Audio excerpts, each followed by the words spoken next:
You use one every day, probably dozens of times before breakfast.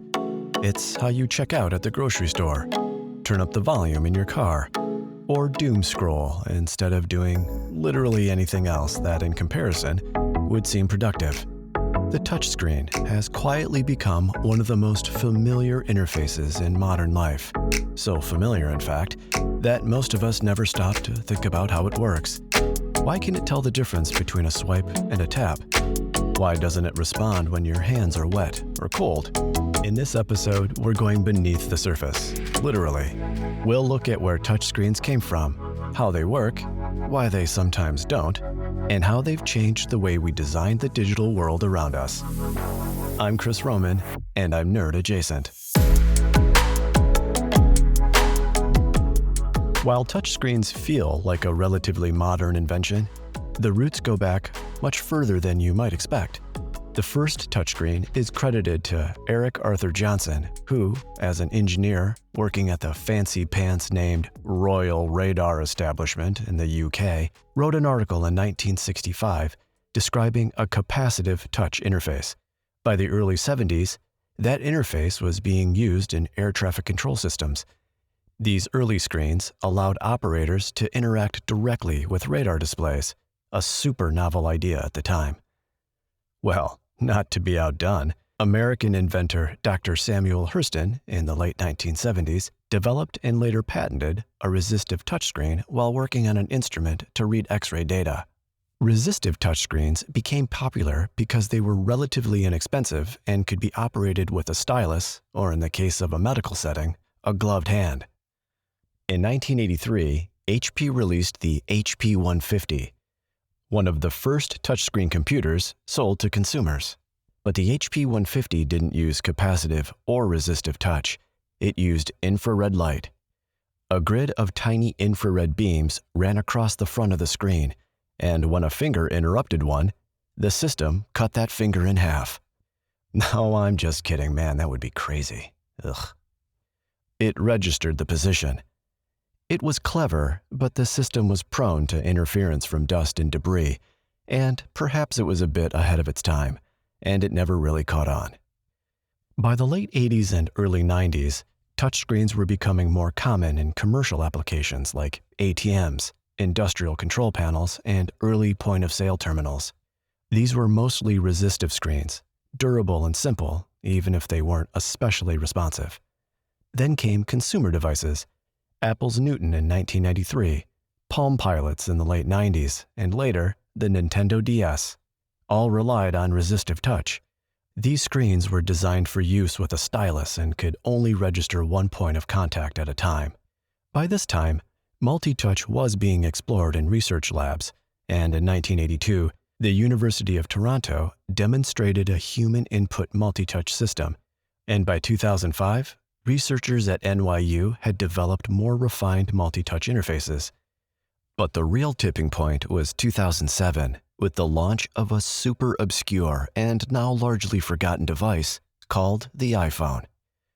The equally obscure company Apple didn't invent capacitive touchscreens or multi-touch, but they were the first to package it in a way that felt seamless and truly consumer-ready. The iPhone used a projected capacitive touchscreen, which allowed for highly accurate and responsive multi-touch gestures like swiping and pinching. Too bad it was such a flop. From there, touchscreens became standard, not just in phones, but in tablets, appliances, cars, and kiosks. The technology continues to evolve, but the core interaction, reaching out and directly manipulating digital content with your fingers, has remained central. As I've already mentioned, there are two main kinds of touchscreens, resistive and capacitive. Resistive is the older type. Think stylus-based screens, some ATMs, and those touchscreen soda fountains that have that hesitation, so you end up spilling your Mr. Pibb all over your hands and looking totally lame in front of all those people at 7-Eleven. As an example. Here's how they work. They have two thin layers with a tiny gap between them. When you press down, the layers touch and this registers your input. It's super basic, but no multi-touch. It's not very precise and it's kind of slow. Capacitive screens, on the other hand, which are used in most modern smartphones and tablets, rely on the electrical properties of your skin. Your body naturally carries a small electric charge, and when you touch the screen, it disturbs the screen's own electrostatic field. Sensors embedded in the glass detect that change and calculate the exact location of your touch based on where the disruption occurs. This method doesn't require pressure, just contact with something conductive. That's why you can tap lightly and still get a response. But it's also why things like gloves or plastic styluses don't work unless they're specifically designed to conduct electricity. Modern capacitive touchscreens rely on a grid of tiny, transparent electrodes embedded just beneath the glass. These are arranged in rows and columns to form a sensing matrix, and the way that matrix detects your touch depends on two different techniques: self-capacitive sensing and mutual capacitive sensing. With self-capacitive sensing, each electrode in the grid is measured independently. With some nifty electrical engineering that is way too nerdy to get into, it can figure out which row or column is being touched.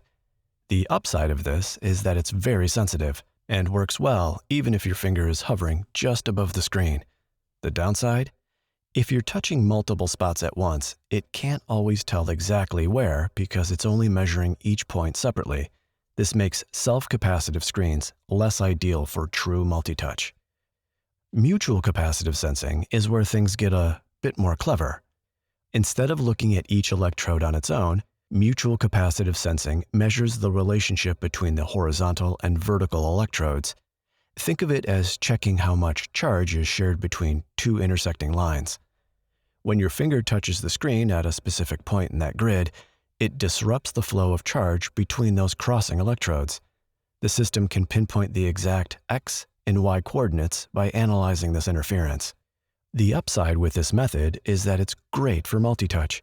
Because it measures intersections, the system can detect multiple fingers on the screen at once and track them accurately. The downside, however, is that it's slightly more complex to design and compute in real time, especially on larger displays. In most modern devices, both methods are used together. Self-capacitive sensing helps with things like detecting when your finger is hovering or enhancing palm rejection. Mutual capacitive sensing handles the precise tracking of swipes, taps, and multi-finger gestures. Typically, touch screens are very reliable, until they're not. Take liquids, for example. A few raindrops on your screen, or let's say some spilled Mr. Pibb, can cause some issues. That's because water, or Mr. Pibb, is conductive, just like your finger. A capacitive screen can't always tell the difference between intentional touches and stray droplets, so it starts registering ghost taps, phantom inputs from nowhere. Spooky. Cracks introduce a different kind of confusion. If the glass is broken but the underlying sensor layer is intact, the display might still show a normal image, but the touchscreen might behave unpredictably, registering false touches, missing real ones, or reacting slowly. That's because the electrodes under the glass rely on consistent contact and spacing, and a cracked surface disrupts this balance. Then there's the strange fact that sometimes your finger doesn't seem to work at all, usually when it's cold. Cold fingers have lower blood flow, and that reduces the conductivity of your skin. To the screen, you're barely registering at all. Add gloves into the mix, unless they're especially designed with conductive thread, and you're essentially invisible. Just like me in high school. To help compensate for all this, modern screens often incorporate self-capacitive sensing, which can detect when something conductive, like a finger, is nearby, even if it's not pressing down firmly. This helps with things like palm rejection, a feature that's crucial for drawing tablets and stylus-heavy devices.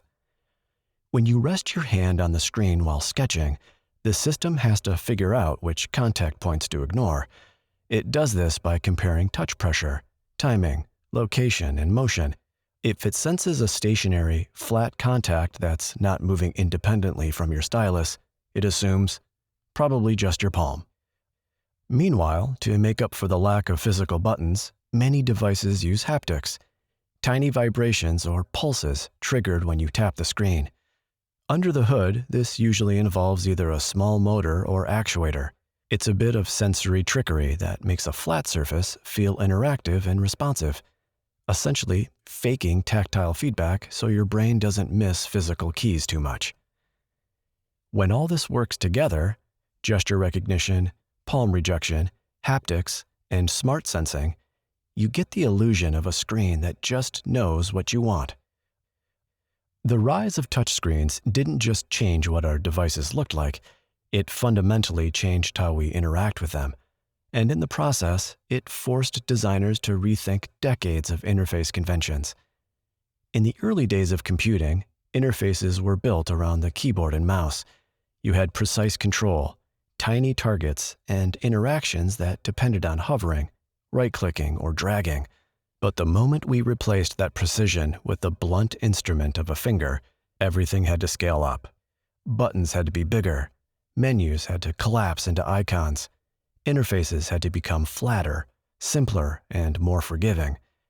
Designers started talking about the fat finger problem, the idea that people weren't just pointing anymore, they were poking, and that meant you couldn't afford tiny tap targets. Mistaps were frustrating, especially when there was no hover state to preview what would happen. It wasn't just about design, it was about behavior. Gestures like swiping, pinching, and dragging became new forms of language. You weren't just clicking, now you were flipping pages, tossing away emails, stretching photos.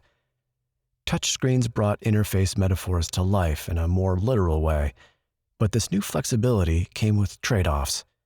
Nowhere is that clearer than in our cars. As touchscreens started showing up in dashboards, designers embraced the clean look, big glossy panels replacing clusters of knobs and dials. So sexy. But in the real world, those knobs and dials had a purpose. You could operate them without looking. Adjust the temperature, skip a track, turn up the volume, all by feel. A touchscreen demands your visual attention. Even finding the right spot to tap can take your eyes off the road for longer than you think. Some automakers are now backing away from all-screen designs, reintroducing physical controls where they matter most.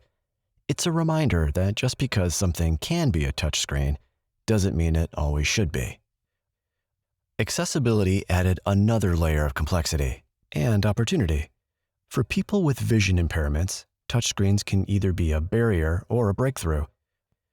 Screen readers and voice assistants have made smartphones more usable than ever, but only when designers follow accessibility guidelines. Features like haptic cues, voice navigation, adjustable contrast, and gesture-based shortcuts have opened up entirely new possibilities. Touchscreens have made technology more direct, more personal, and more portable. But designing for them isn't about cramming everything onto glass.